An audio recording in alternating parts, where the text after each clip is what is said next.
Muchas gracias. Estoy en deuda y en gratitud con cada uno de ustedes por la madrugada el día de hoy. Entonces espero no estar a la altura del compromiso que ustedes han demostrado. Yo tengo 30 minutos para tratar de convencerlos de que una cosa que a veces se repite mucho es que estamos en un punto de quiebre y es que de verdad nuestro mercado de capitales está iniciando un nuevo capítulo. Y la idea detrás de estos 30 minutos es decirles que el problema o el proyecto del mercado de capitales no es un tema de las infraestructuras o de los comisionistas o de los emisores, sino es un proyecto común de este país. Y lo primero que quisiera decir es, en lo que sí parece haber un consenso de todos los que estamos acá, y lo hemos repetido todas las veces que nos vemos, lo hemos repetido ayer, es que el mercado de capitales es muy importante, pero creo que a veces nos falta entrar un nivel más y decir, ¿por qué es tan importante? Entonces nos repetimos la liquidez, los volúmenes, el número de emisores. ¿Por qué es importante para un país que un mercado de capitales realmente funcione? Y creo que eso nos va a ayudar para un montón de las discusiones que tenemos de lo que tenemos que hacer. Yo diría que hay tres elementos. El primero, aquí se financian los proyectos de inversión que necesitan las economías. Y financiarlos no es solamente permitir que unas compañías desarrollen sus casos de negocio. Financiar los proyectos de inversión, que una economía pueda realmente invertir, es lo que le permite incrementar sus niveles de productividad, es lo que le permite aumentar su crecimiento potencial y sobre todo es lo que le permite innovación, es lo que permite que nuevos sectores crezcan, que en los sectores actuales haya competencia porque hay nuevos jugadores. Es lo que le da realmente a una economía la capacidad de crecer. Segundo elemento, el mercado de capitales es fundamental porque ahí es donde se construyen los ahorros de largo plazo, por ejemplo, para toda la discusión pensional que tuvimos ayer. Ahí es donde se construyen los ahorros de largo plazo. Ahí es donde los inversionistas encuentran alternativas nuevas dependiendo de sus necesidades, de sus perfiles de riesgo, de su apetito. Y ahí es, y esto lo perdemos muchas veces de vista, donde los hogares construyen sus proyectos de vida. El ejemplo para mí más claro, uno de los proyectos más importantes de todo hogar colombiano es la vivienda propia. La posibilidad de financiar, inicialmente a través de las entidades financieras, pero de poder andar esa máquina, que es la titularización hipotecaria, sucede en el mercado de capitales. Entonces a veces pensamos, no, es que el mercado de capitales son para unas grandes empresas que van a hacer solamente unas grandes inversiones, ¿eso qué tiene que ver conmigo? Aquí sucede la financiación para el principal proyecto de los hogares colombianos, por ejemplo. En tercer lugar, la gestión de los riesgos financieros. Y en esto voy a hacer mucho énfasis. Y vuelvo a mi idea de que esto no es un problema de la bolsa, esto no es un problema de los comisionistas, esto no es un problema de unos emisores. Es que en el mercado de capitales es que encontramos los instrumentos para gestionar los riesgos de los actores del mercado, los riesgos de descalce de tasa de interés, de descalce de plazos, de tasa de cambio. Entonces, acordemos de que esto es importante no per se, sino esto es importante por algo más profundo. Ahora bien, si bien parece haber un consenso que es muy importante, yo llevo viniendo a este foro muchos años y también parece haber un consenso de que estamos condenados. Entonces nos repetimos, el mercado de capital está pasando por un círculo vicioso cada vez más pequeño. Nos decimos en la prensa el ahorro bajo y poco atractivo, esa es la realidad del mercado de valores. La bolsa de valores ha venido retrocediendo en tamaño, en emisores, en liquidez. El ministro Bonilla en su momento dijo con absoluta contundencia, es que lo que pasa es que en Colombia no hay mercado de capitales. Entonces hay una, digamos, contradicción. o por lo menos una paradoja, no una contradicción, en que entendemos la importancia del mercado, pero es raro porque los mismos actores no hacemos sino repetirnos lo mal que estamos. Entonces, el primer elemento que en mi tesis de que estamos empezando un nuevo capítulo es empezar a evaluar esas afirmaciones, que uno las puede resumir en 3 elementos. Mire, tenemos, y creo que todos nos lo hemos repetido muchas veces, es que el mercado colombiano, con esa falta de liquidez, cada vez tenemos menos liquidez. Somos un mercado sin liquidez. Pero es que además tenemos un mercado donde no hay valor, porque es que realmente el valor está en las empresas de afuera. Las empresas nuestras no generan valor. ¿Para qué va a invertir alguien?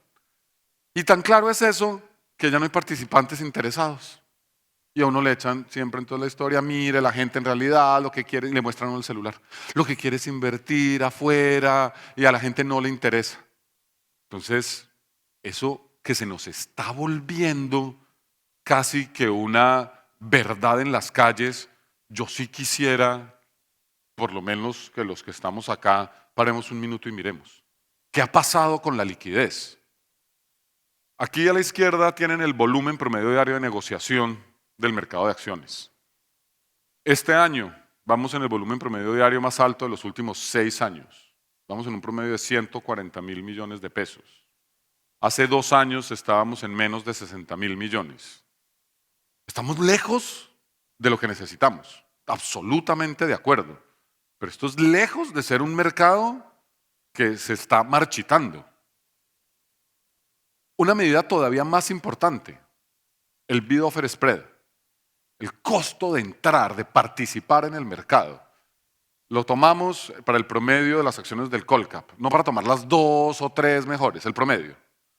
Estamos en el nivel también más bajo de los últimos 6 años. Estamos en la mitad de bid-offer spread del 2020. Cuando digamos que teníamos un monto de negociación, ya este año lo vamos a superar bastante, por bastante, pero más o menos comparable. Estamos en un bid-offer spread de la mitad, del promedio de las acciones del Colcap. Que punto 8, si lo comparamos con Estados Unidos, es muy alto. Sí, pues claro, es muy alto. Pero aquí hay una tendencia clara de recuperación de las condiciones de liquidez del mercado. La segunda afirmación es que tenemos un mercado que no genera valor. Es que ¿quién va a invertir? ¿Qué ha pasado en los últimos 2 años? Desde el 1 de enero, bueno, base 29 de diciembre del 2023 igual a 100. Este es el comportamiento de los mercados norteamericanos. El comportamiento de Nasdaq, es el comportamiento de S&P.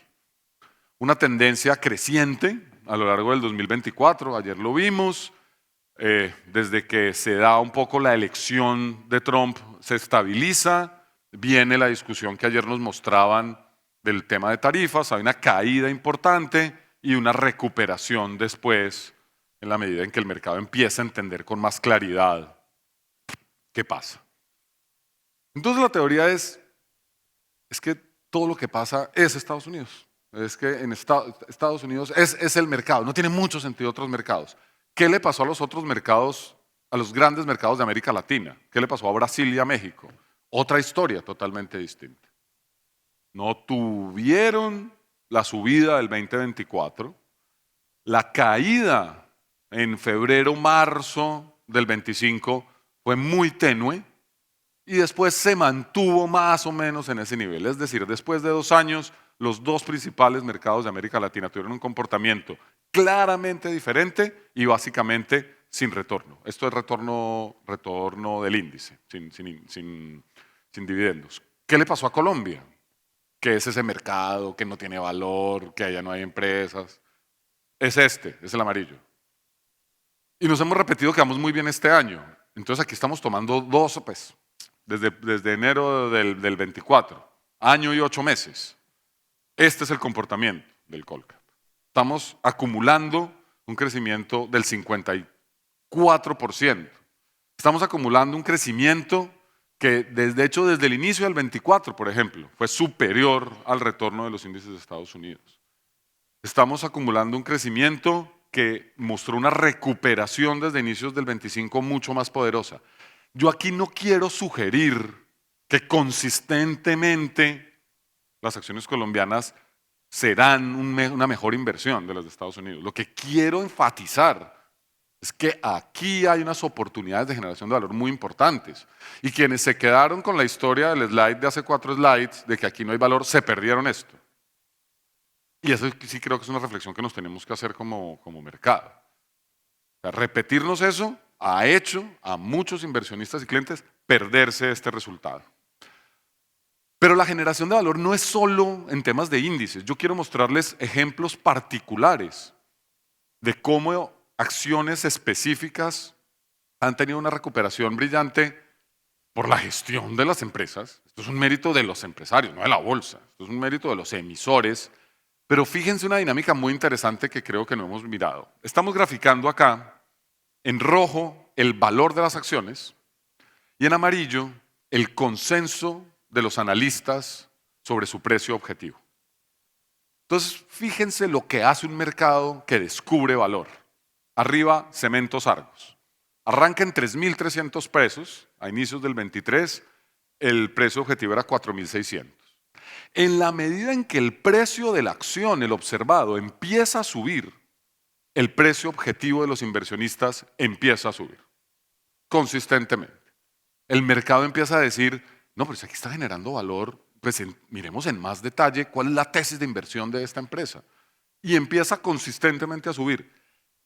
El precio objetivo de los analistas, no la acción, el precio objetivo de los analistas de Cementos Argos pasa de 4.600 a 10.400 pesos en 2 años largos. 123% de precio objetivo. El mercado, de alguna manera, le empieza a decir a la comunidad de inversionistas, aquí hay valor, míralo con cuidado. Y hoy en día prácticamente está cerrado el gap. A la derecha, Grupo de Energía de Bogotá, algo similar. Aquí el gap sí se ha cerrado. Entonces pasamos de un gap de 1.100 pesos que teníamos al inicio del 23 a un gap de 400 pesos. Todavía hay un espacio grande, pero el mercado ha empezado a reflejar en sus precios objetivos esa realidad. Mineros, es otra historia muy interesante. En mineros se empieza a cerrar el gap, los analistas lo mantienen más o menos alrededor de 4.000, 5.000 pesos el precio objetivo. Cuando la acción llega a 7.000 más o menos, el mercado dice, pero repito, esto no es el mercado, la bolsa, la infraestructura, son las acciones de los emisores. Pero el mercado despierta la atención y dice, señores, que en realidad esta empresa que yo decía hace 2 años que valía 4.000 pesos, vale 15.000. Bien, entonces, esto un poco para decir, esto no es solo un tema global, hay unas oportunidades específicas de generación de valor muy importantes. Y el último, los participantes. La queja un poco consistente de que no logramos atraer participantes.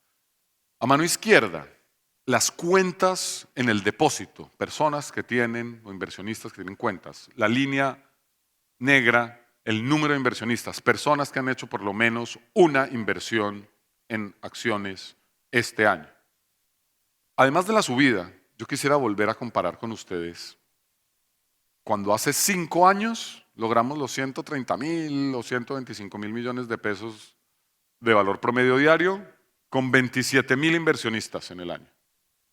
Este año vamos a terminar casi en 5 veces eso, 125.000.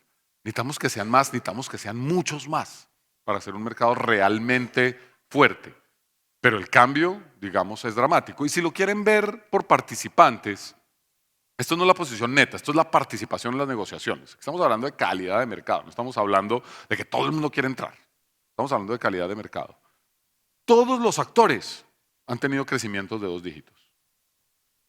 A pesar de toda la incertidumbre, de todas las dificultades, los extranjeros, el valor, esto es volumen en las 2 puntas, han tenido un crecimiento del 30%. Y de estos, tal vez el que más quisiera destacar es el retail, que nos repetimos todos eso como una debilidad. Claro que es una debilidad, pero el retail pasó de participar hace 2 años en 15.000 millones de pesos en valor promedio diario a participar en 42.000 millones de pesos, multiplicado por 3. Entonces sí están pasando cosas. Ahora bien, ¿es esto suficiente para que yo les diga que estamos empezando un nuevo capítulo? Pues sin duda no. Yo creo que esto es suficiente para que nos digamos, no estamos condenados, para que nos digamos, hay unas oportunidades muy importantes, pero yo quisiera convencerlos de que hay unas razones estructurales para pensar que el mercado de capitales está empezando un nuevo capítulo. Adicional entonces al comportamiento reciente, yo les diría, a pesar de los buenos resultados, todavía estamos lejos en términos de liquidez de donde necesitamos estar. Todavía tenemos un bid-offer spread alto, todavía tenemos una rotación bajita. Si lo comparamos, por ejemplo, con América Latina, todavía tenemos un número de acciones, en este caso en Colombia, que negocian una liquidez que es relevante para los internacionales pequeña. Entonces todavía hay un gran espacio para crecer. Y una de las preguntas que también siempre se hace es, pues con esta recuperación de los precios, ¿será que ya pasó el momento de las acciones? Y este es un gráfico de Aval Casa de Bolsa, a quienes hemos fusilado, donde muestra la relación entre el precio de valor del libro de las acciones contra el ROE futuro, pues el forward looking. Miren dónde está Colombia. Todavía muy debajo del precio en que debiera estar si somos consistentes con el ROE futuro. Y esto, mire, esto se ve clarísimo cuando uno a los indicadores que les mostraba de valorización de nuestro índice le incluye dividendos. El dividend yield de las empresas colombianas es de los más altos del mundo, porque son empresas que tienen una capacidad de generación de valor y ahí se ve. Miren dónde está ubicado el ROE, el forward looking ROE.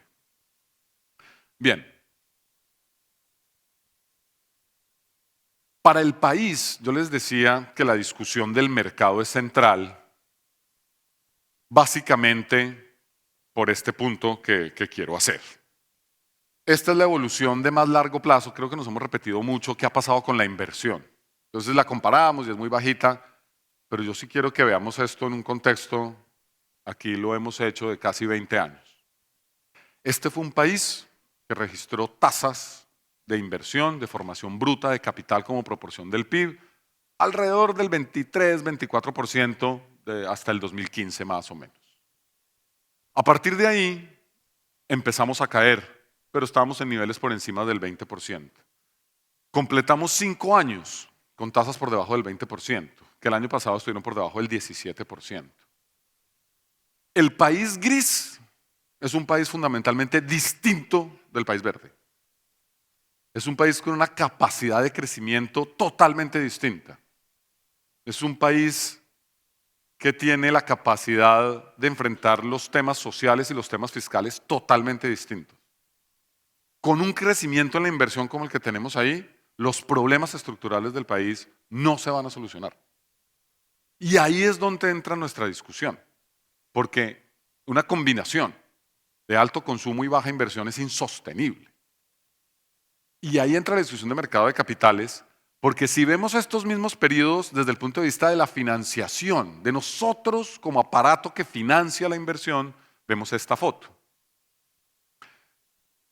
Estamos sumando acá cartera comercial, cartera de vivienda y los bonos, el stock de bonos emitido. Esa historia fue, diría yo, exitosa. Empezamos, ese stock de financiación creció de la inversión, no del consumo. Creció hasta el 2015, se estabiliza del 2016 al 2019 y empezamos a caer consistentemente. Entonces, el mensaje que quiero un poco darles acá es, a veces nos centramos en la discusión de la liquidez, del número de emisores, eso es muy importante, pero la discusión de fondo es qué estamos haciendo si nos vemos en conjunto, el sector financiero y el mercado de capitales como el aparato que va a financiar la inversión que requiere esta economía. Y en este momento, tal vez lo hablábamos ayer con varios de ustedes, esta va a ser la diferencia, porque el tema fiscal en Colombia no va a permitir que la inversión venga del sector público. La inversión va a venir del sector privado. Pero no es solo decir, no, pues vamos a mejorar unas reglas del juego claras, eso está muy importante. Pero usted puede tener los proyectos que quiera. y si no tiene un esquema para financiarlos, como si no tuviera nada. Entonces, esta es una pregunta que sigue, que creo que a veces no nos estamos haciendo, que sigue a la discusión de la inversión. ¿Cómo la vamos a financiar? Y esta no es una discusión de nuevo entre o bancos o mercado de capitales. Aquí en conjunto, ¿cómo la vamos a financiar? Porque necesitamos una inversión fuerte en muchos sectores. Bien. Y a esto se suma, a este reto de la inversión se suma tres elementos que para mí son los que están detrás de mi afirmación de que el mercado de capitales está iniciando un nuevo capítulo en Colombia. El primero, la realidad regulatoria, la realidad de Basilea III. Con Basilea III, las entidades financieras van a tener un aumento en el costo de su fondeo y en el costo del capital. Van a pasar de un modelo en el cual la lógica era cómo es que administro, cuáles son mis objetivos en términos de mis activos, a tener un modelo basado en cuál es mi gestión del pasivo. Y a partir de ahí decido cómo crezco mi cartera, a quién le presto, pero la gestión del pasivo es la que va a mandar, es el nombre del juego. Y gestionar proactivamente riesgos como el descalce de tasa de interés en su balance. Esa es la discusión que viene en Basilea, que cambia totalmente la lógica de financiación de nosotros. Yo sí hago mucho el símil como la máquina que financia la inversión. El segundo, la tecnología. Pongo acá el tema de Breve, que puede ser uno de las mejores noticias que ha tenido la economía colombiana en mucho tiempo. Creo que eso todavía no lo hemos dimensionado, por un tema que vamos a ver de volatilidad en el fondeo, y en tercer lugar, nuevas dinámicas como los sistemas de pago fuera del sistema financiero. Entonces, para el tema de riesgos, para el tema de Basilea, si uno resume, esto es tomado de un documento de un paper de unos profesores ingleses que decían, mire, usted puede resumir toda la lógica de Basilea III en tres objetivos. ¿Qué es lo que quiere? ¿Qué es lo que quiere Basilea III? La gestión de esos riesgos. ¿Y cuáles son las posibles respuestas que tienen los jugadores? Tienen tres respuestas. La primera, reducir el tamaño del activo. La segunda, aumentar su capital. La tercera, pasarse privilegiar los depósitos estables. Para esos tres objetivos, el mercado de capitales es fundamental. Entonces, aquí un poco la idea no es que ahora la financiación es o bancos o mercado de capitales. Es que aquí tenemos que funcionar como uno. Porque la financiación de los bancos no va a poder seguir siendo la que viene siendo si no tienen opciones, si no funcionan opciones como la titularización de la cartera o la emisión de bonos crédito, por ejemplo, para la reducción del activo. Esas son las formas eficientes de manejar ese tema. Lo que no podemos es darnos el lujo como país de seguir bajando la inversión porque no encontramos financiación, porque las entidades financieras dicen, es que tengo que reducir mi activo porque no tengo salidas. Titularización de cartera, emisión de bonos. Aumentos de capital, los bonos subordinados, los bonos híbridos de las entidades financieras, la emisión de acciones. Y en términos de depósitos estables, por ejemplo, la emisión de bonos por lotes es uno de los elementos que responde a esa necesidad. Esto, sin embargo, no sucede de la noche a la mañana. Esto no es un problema, lo hablamos tal vez ayer con la doctora Mónica, de que se saque un decreto. Seguramente habrá discusiones regulatorias. Esto es un problema de que todos los actores estemos listos para esto. Cuando hablo de todos los actores es que los inversionistas tengan la capacidad de entender estos instrumentos, de evaluar su riesgo, de valorarlo correctamente, de gestionarlo, que los equipos comerciales tengan la capacidad de encontrar los clientes para estos instrumentos, de que nosotros en la bolsa hagamos las modificaciones en los reglamentos para que esto sea fácil, sencillo y claro y transparente. Esto no es un problema de una entidad. Un poco el mensaje, repito, es, tenemos una gran oportunidad, pero necesitamos movernos entre todos. Este es el punto del tema de sistema de pagos. Ustedes saben que Breve está muy inspirado por una experiencia en Brasil que es Pix. Y Pix ya lleva varios años. Y este gráfico muestra una cosa que para mí fue muy sorprendente. Cada punto de esos es un distrito de Brasil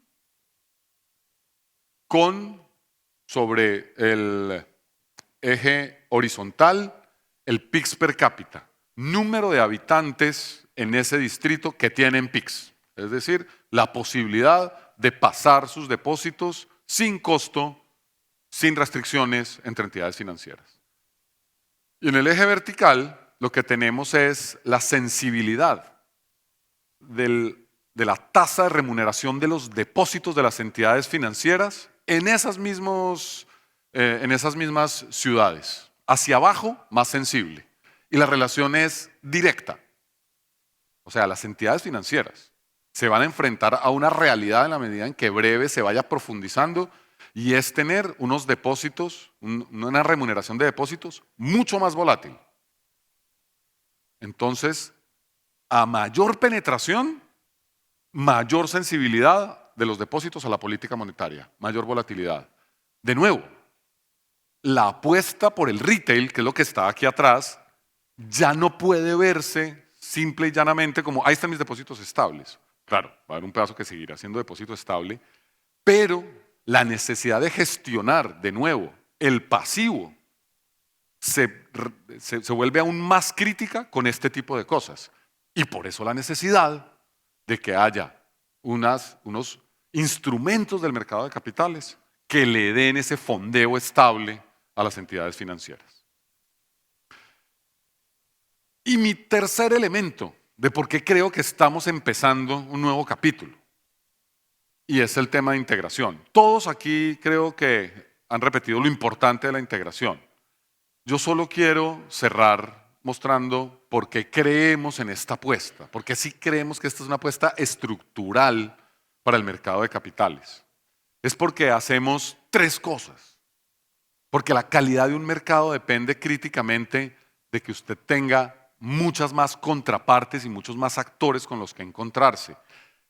En Colombia, solo en Colombia, si logramos esto, vamos a pasar de un mundo en el cual todos los jugadores van a tener, en lugar de 25 bancos como contraparte, van a tener 66. Donde vamos a pasar de 15 a 58 brokers, donde vamos a pasar de 5 fondos de pensiones a 16, donde vamos a pasar de 12 compañías de seguro a 55. Es un cambio que no es marginal en el tamaño de la cancha. Segundo, productos. Y vuelvo al punto que hacía anteriormente. El mercado de capitales va a ser valioso si ponemos los productos que necesita la economía. Esto no es un problema de unos señores que administran unos fondos de inversión. Ese no es el problema. Eso es una manifestación. Nosotros la economía necesita que este mercado de capitales ponga sobre la mesa los productos para todas esas cosas que se necesitan, para que esta sea una economía que vuelva a invertir y que vuelva a crecer.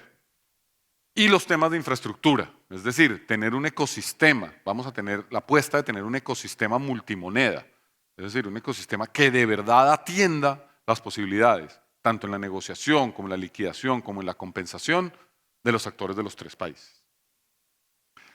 Es decir, nosotros seremos exitosos si cuando nos reunamos acá en un par de años, en 3 años, este es un mercado de otra escala, de otra relevancia y de otra liquidez.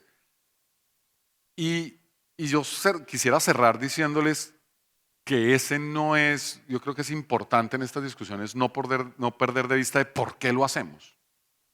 Y lo hacemos porque de verdad este es un país que lo necesita.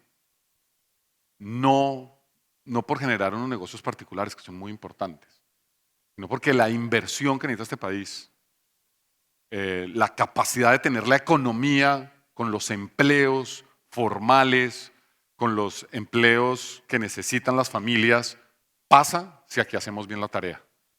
Y esa es la invitación que estoy seguro que entre todos vamos a lograr. Muchísimas gracias.